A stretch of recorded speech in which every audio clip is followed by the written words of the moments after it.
আসসালামু আলাইকুম। আজকে আমি রান্না করতেছি সামুদ্রিক মাছ, সামুদ্রিক পোয়া মাছ।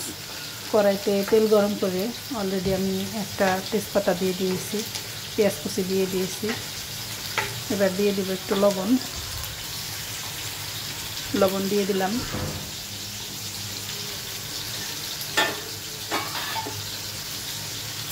দিয়ে দিব পানি।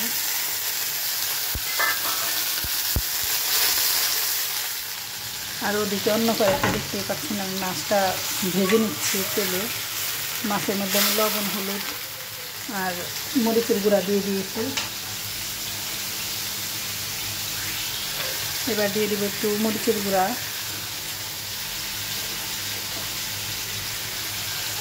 হলুদের গুঁড়া, ধনিয়া গুঁড়া,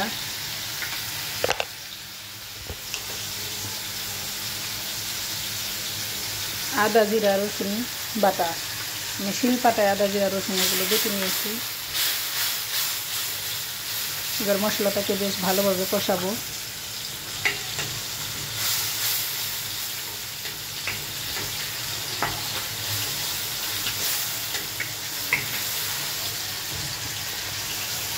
এই যে দেখতে পাচ্ছেন আমার মশলাটা কষানো শেষ। ওই যে মাছটাও আমি উল্টে দিয়েছি এর মাঝে। এবার সবজিগুলো দিয়ে দিব। এই যে ধুন্দুল, বেগুন আর এই যে সিম। হ্যাঁ, আলুও দিয়ে হয়েছে মাছে। এই 4 ধরনের সবজি দিয়ে এই যে আলুগুলো ছোট দেশাল ছোট আলু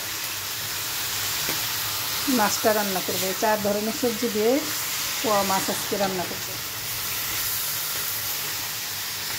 সবজিটা দিয়ে দিয়েছি, এবার ভালোভাবে মিশিয়ে নেব। এবার দিয়ে দিব বেশ কিছু কাঁচামরিচ।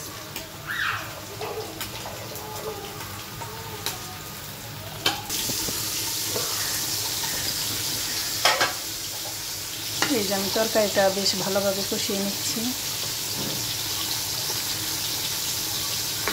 এবার একটু নেড়ে উল্টো পাল্টে দিচ্ছি।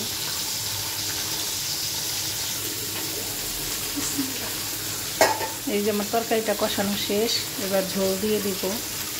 বিসমিল্লাহ।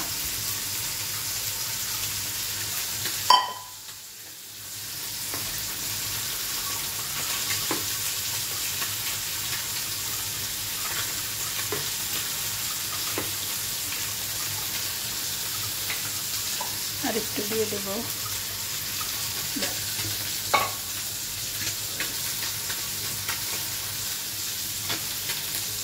বিসমিল্লাহ। তরকারিতে আমার বলক চলে এসেছে। এবার দিয়ে দিব একটা টমেটো।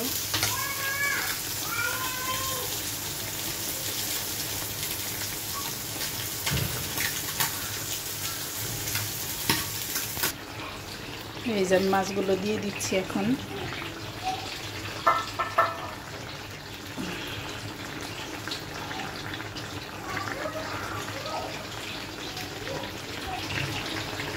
এই যে আমার মাছটা জাল হয়ে গেছে।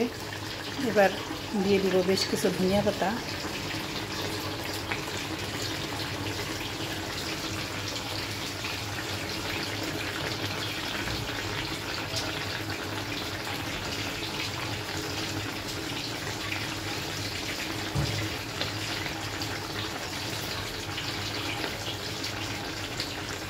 ধনিয়া পাতা দিয়ে কিছুক্ষণ জাল করে নেব।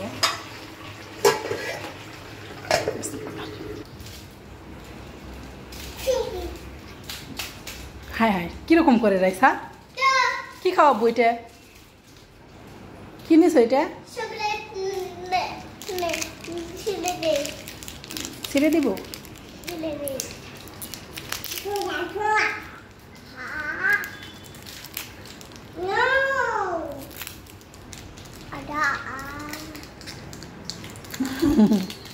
নাও। কি তোমারটাও ছেড়ে দিতে হবে? দাও, দুষ্ট মেয়ে। নাও। দুই বোনে কি শুধু দুষ্টামি করো না আয়শা? Yummy yummy.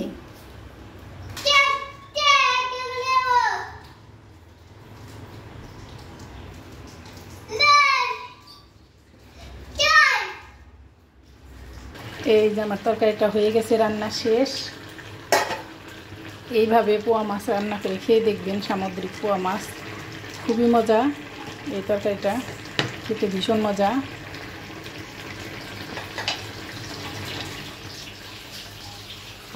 জালটা বন্ধ করে দিলাম।